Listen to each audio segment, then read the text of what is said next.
পটিয়ায় আল জামিয়া আল ইসলামিয়া পটিয়া মাদ্রাসার 2 দিন ব্যাপী 85তম আন্তর্জাতিক ইসলামী মহাসম্মেলন শুরু হচ্ছে কাল।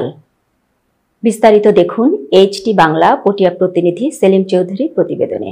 ইসলামী এ মহাসম্মেলন ঘিরে ইতোমধ্যে সর্বস্তরের প্রস্তুতি সম্পন্ন হয়েছে। কাল বৃহস্পতিবার জোহরের নামাজের পর থেকে পর্যায়ক্রমে দেশ বিদেশের খ্যাতিনামা উলামায়ে কেরাম, বুজুর্গানে দ্বীন ও ইসলামী চিন্তাবিদগণেতে গুরুত্বপূর্ণ বয়ান করবেন। এতে দেশি ও বিদেশি আলেম ওলামাগণ অংশগ্রহণ করবেন। এছাড়া উক্ত মহাসম্মেলনে লক্ষাধিক লোক সমাগম হবে প্রতি বছরের ন্যায়। এদিকে এ মহাসম্মেলনকে কেন্দ্র করে আজ বুধবার থেকে মাদ্রাসা প্রাঙ্গণে শুরু হয়েছে 4 দিন ব্যাপী ইসলামী বইমেলা। শুক্রবার ইসলামী মহাসম্মেলন সমাপ্ত হলেও বইমেলা চলবে আগামী শনিবার পর্যন্ত। জামিয়ার বহুল প্রতীক্ষিত 2 দিনের এ মহাসম্মেলনে সকলকে দ্বীনি দাওয়াত প্রদান করেছেন জামিয়ার মহাপরিচালক মুফতি আবু তাহের কাশেমি নদভী। উক্ত মহাসম্মেলনকে কেন্দ্র করে সাজ রব দেখা যাচ্ছে।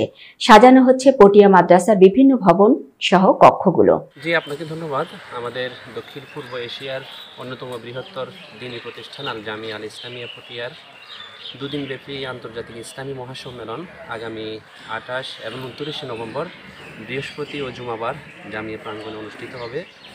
আমাদের এই আন্তর্জাতিক ইসলামী মহাসম্মেলনে দেশ বিদেশের প্রখ্যাত ও আইএসগণ তশরিফ আনবেন এবং জামিয়ার শুভাকাঙ্ক্ষী, জামিয়ার ফাজেলান এবং জামিয়ার দেশ বিদেশের মুহিব্বিনরা এই সম্মেলন উপলক্ষে জামিয়াতে আসবেন।